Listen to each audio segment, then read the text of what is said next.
Hey everyone, and welcome back for another deep dive. Today we are going way back in time Oh, yeah. to the late 6th century AD, to a group that pretty much ruled Eastern Central Europe for a good long while. The Avars. The Avars. Now, for a long time, Right. we didn't know a whole lot about how their society was structured, just bits and pieces from, historical records and whatever we could dig up. Right. But a brand new study Oh. has analyzed DNA from, get this, 424 Wow. individuals from 4 major Avar cemeteries in what's now Hungary. Okay. And it's really shaking things up in terms of how we understand these people. It's a game changer for sure. Yeah. What's so cool about this study is that they went way beyond just like basic DNA analysis. Yeah. Just to figure out ancestry migration patterns. Right. They actually reconstructed full-on family trees Whoa. spanning 9 generations. 9 generations. It's unheard of, really, to have this level of detail Yeah. in ancient DNA studies, and it allows us to paint such a vivid picture. That's crazy. I can barely remember my great-grandparents' names. Right. And these researchers are mapping families centuries back. It really puts things into It perspective. really does. And to add to that, these cemeteries, they looked at Yeah. Rakoczesvalva, Kuncelas, Those are... Kungpisser, and Hagdunas. Mm-hmm. They weren't just random burial grounds. Right. These were full-on Avar communities. Okay. So we're talking about being able to track family relationships over incredibly long periods. So we're not just talking about individual skeletons. We're Right. talking like a window into entire communities. Exactly. It's like finding an ancient Facebook, but with way more DNA data. Right. Way more. So before we get into those family trees, Yeah. let's set the stage a bit. Okay. Where did the Avars even come from? Well, their story starts on the Eurasian steppe, Okay.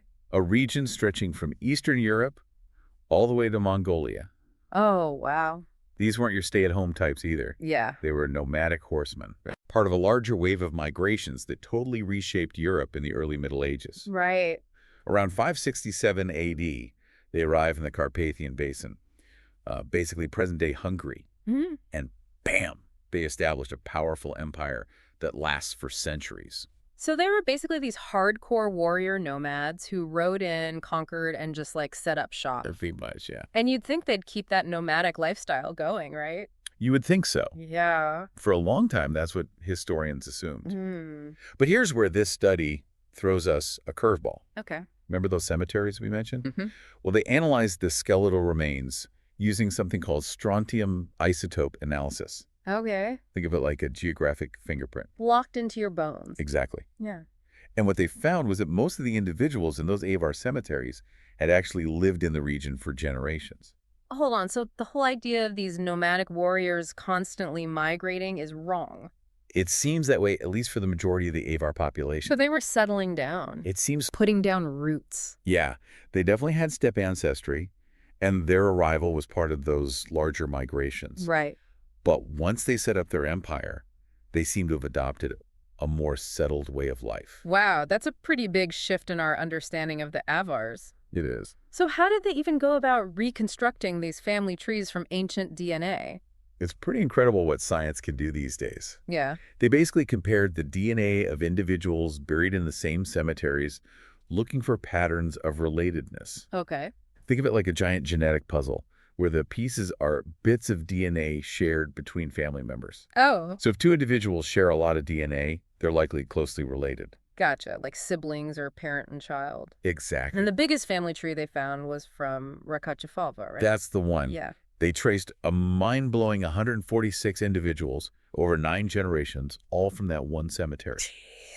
And what's even more interesting is they found similar patterns of close relatedness in the other cemeteries too, Oh, wow. suggesting this wasn't just some fluke. So we're starting to see that the Avars weren't just random groups of nomads. No. They had strong family ties that lasted for generations, For generations. even after they settled down. Yeah. So what did these family trees tell us about how their society was structured?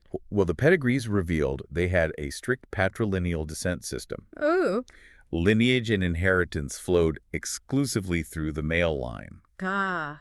So the family, name, the property, the status, it all went down the male line. Exactly. That sounds pretty familiar. Actually, a lot of societies throughout history have favored that system. Yeah, it's a common pattern for sure. Mm. And in the Avar case, the evidence is pretty clear. Okay. The pedigrees showed these unbroken chains of fathers and sons buried together. Hmm. Daughters, on the other hand, with one single exception, don't have their offspring buried at the same site. So the women were leaving their families to join their husbands' communities. It seems so. Okay, that makes sense. If everything's passed down through the men, Yeah. it's all starting to come together now. It is, and there's another piece of the puzzle that really solidifies this idea. All right, lay it on me. Remember how we talked about mitochondrial DNA? Yeah, that's the DNA passed down from mothers to their children. Right. Well, in the major Raccochifalva pedigrees, they found over 50 distinct mitochondrial DNA lineages. Okay.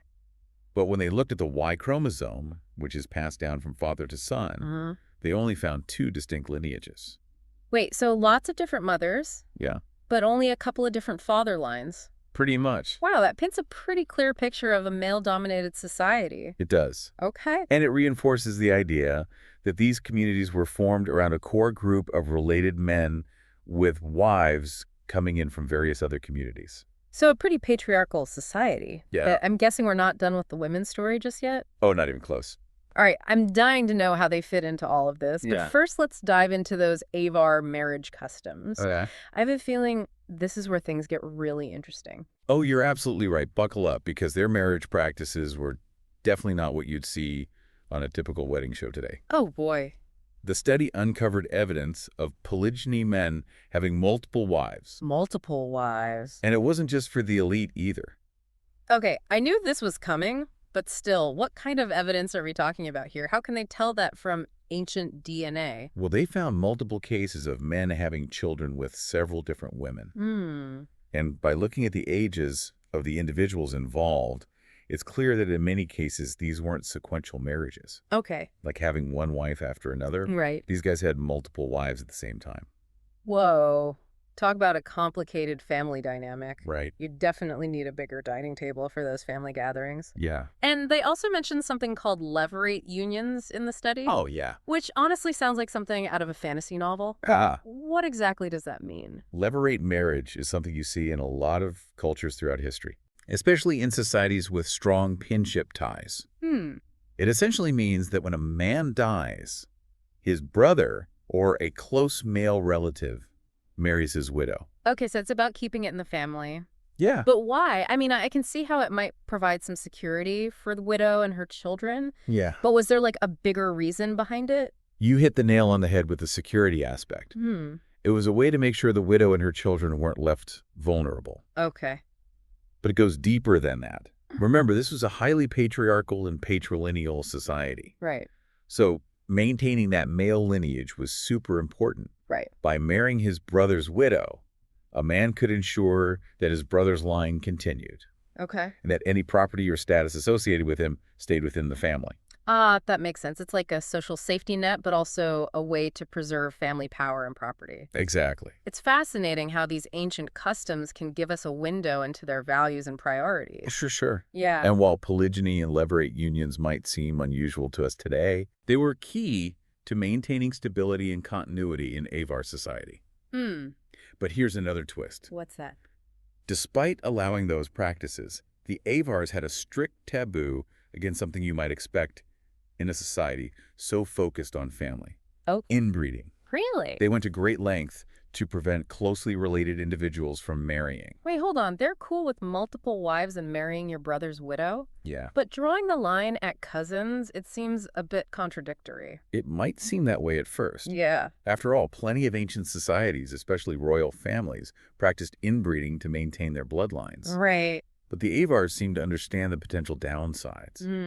The study found absolutely no evidence of consanguineous unions, even among more distant relatives. So they recognize that keeping things too close within the family could be a problem. Yeah, they were smart like that. But how on earth did they keep track of who's related to whom? We're talking about centuries-long pedigrees. I know, it's mind-boggling. It must have been incredibly complex. It really speaks to the remarkable social memory of these communities. Yeah. They must have maintained detailed knowledge of their ancestry, likely passed down orally through generations, Wow. to ensure they didn't accidentally marry close relatives. Imagine the stories the genealogies they memorized. It makes you wonder about the pressure those family historians must have felt. Like, Right. oops, sorry, can't marry her. Turns out we're third cousins, twice removed. No Exactly. pressure or anything. But jokes aside, it really highlights their social sophistication and their understanding of the long-term consequences of their actions. Yeah. They clearly understood that genetic diversity was crucial for the health and prosperity of their communities. It's like they were ahead of their time in recognizing the importance of genetics. You could say that? But remember how we talked about the Avars being a patriarchal society? Yeah. We kind of left off with that cliffhanger about the role of women. Right. They might not have inherited the land or the name, but they were clearly more than just wives and mothers, right? Absolutely. Avar women played a pivotal role in weaving a complex web of social connections, Okay. both within and between different communities, through a practice called female exogamy. Exogamy. Remind me what that means again. It simply means marrying outside of your own community. Remember how the DNA analysis showed a huge diversity of mitochondrial DNA lineages? Right. Lots of different mothers coming into those core groups of related men. Exactly. Oh. So while the men stayed put and inherited property and status through their fathers, Yeah. the women were the ones moving between communities, Okay. creating a network of alliances and relationships that span the entire Avar world. So the women were essentially the glue holding this whole society together. It's a great way to think about it. Yeah. Each marriage was like a strategic alliance, Right. strengthening ties between different families and communities. That's pretty cool. And to really bring this idea to life, let's look at a specific example from the study. Okay. The fascinating case of an individual known as RKF-140, buried at Rakachafalva. This woman was involved in 2 levirate unions with 4 different partners from different pedigrees. Whoa, 2 levirate unions. So she married multiple times within the same family. Not exactly the same family, but related ones. Okay. Think of it this way. As widows became available, perhaps due to warfare or disease, which weren't uncommon back then, Right. RKF-140 stepped in to marry into those lineages. She essentially acted as a bridge, Okay. solidifying the bonds between them. Wow, talk about a powerful woman. Right. She wasn't wielding a sword, but she was weaving together those different families through marriage. Yeah. Creating a whole network of alliances. It's like she was a walking, talking peace treaty. I love it. And the study found evidence that this wasn't just a unique case. Nope. Okay. When they performed network analyses of shared DNA segments, basically looking at how DNA is spread out across different communities, they found that female individuals had significantly more connections between cemeteries than males. So women were traveling further and establishing kinship ties across a wider geographic area. Exactly. They were creating these intricate webs of connection that extended beyond their immediate families and communities, Oh. playing a crucial role in fostering a sense of unity across the entire Avar world. It's a reminder that even in a patriarchal society, women held a different kind of power. Yeah. The power to connect, to build bridges, and to shape the social landscape. It's incredible how much we can learn about the past just by analyzing DNA. Who knew those ancient skeletons held so many secrets? Right. But speaking of secrets, Oh. remember that dramatic community replacement we talked about earlier at Rakachafalva? Oh, yeah. What happened there? Was it a hostile takeover or something more subtle? Ah, yes. The plot thickens. Uh-huh. This is one of the most intriguing findings of the study. Yeah. And it really highlights the dynamic and ever-changing nature of Avar society. Okay. Sometime in the second half of the 7th century AD, a new community came to dominate Rakachafalva. What makes them think that? Did they find evidence of a battle or something? It's not entirely clear if it was a violent takeover or a more gradual process. But the evidence points to a pretty significant shift. Okay. Remember that massive 9-generation pedigree we talked about earlier? The one with 146 individuals, all from Rakachafalva? Yeah, that one blew my mind. Well, around the 7th century, all those smaller pedigrees at the cemetery disappear, Oh, wow. and 3 new dominant ones emerge. Wait, so a whole new set of families just showed up and took over? That's what the evidence suggests. Wow. And it wasn't just new families. The dominant Y chromosome lineage shifted too, from one group to another. Interesting. It's almost as if a whole new clan or tribe came in and asserted their dominance. Okay, this is getting good. It's like a historical soap opera, but with real-life consequences. Uh-huh. I like that. Yeah. And to make things even more interesting, archaeologists have documented changes in burial customs at Rakachafalva. around this same time. Oh, really? So not only do you have new families and a new dominant lineage, Right. but you also have new burial practices, Okay. suggesting cultural shifts accompanied this population change. Like, what kind of changes? Did they start burying their dead standing up or with their favorite battle axes? Haha. Not quite that dramatic, but still significant. Okay. Earlier Avar burials at Roccafalva often included things like horse harnesses, pots, and sometimes even evidence of animal skins. Mm. But after this community shift, new burial practices become more common. Things like using wooden grave constructions. So it wasn't just a change in who was buried there. It was a change in how they were buried. Exactly. It really does suggest that a new group came in and brought their own traditions with them. It does. But what happened to the original families? Were they driven out or did they just fade away? That's the million-dollar question. Yeah. It's one of those historical mysteries we may never fully solve. Right. But what we can say for sure is that the Avars were a dynamic society, constantly evolving and adapting. Power dynamics could shift. New groups could emerge, and traditions could change over time. It's a reminder that even in ancient history, things weren't always black and white. Nope. There were complex power struggles, cultural exchanges, and migrations happening all the time. All the time. It makes you realize that history isn't just about dates and names. Right. It's about real people. Yeah.